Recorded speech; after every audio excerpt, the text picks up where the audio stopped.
Hello students, in this video we are going to learn how to find the square root of 196 using the prime factorization method.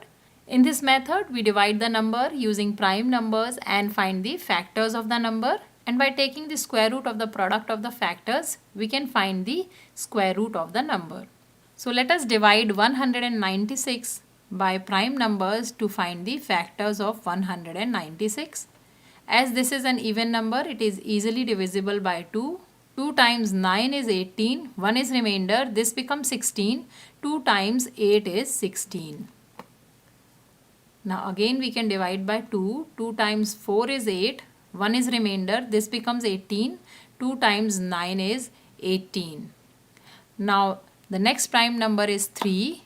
49 is not divisible by 3 and it is also not divisible by 5. So let's try dividing it by 7. 7 times 7 is 49 and 7 times 1 is 7.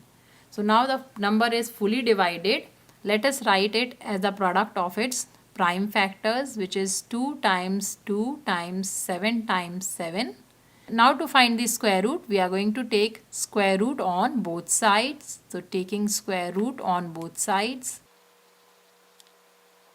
So square root of 196 is equal to square root of 2 times 2 times 7 times 7.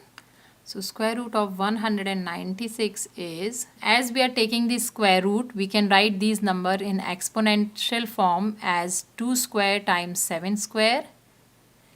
And square root of a square number is the number itself. So both the numbers will come out of the square root sign. So this is going to be 2 times 7. So the square root of 196 is 2 times 7, which is 14.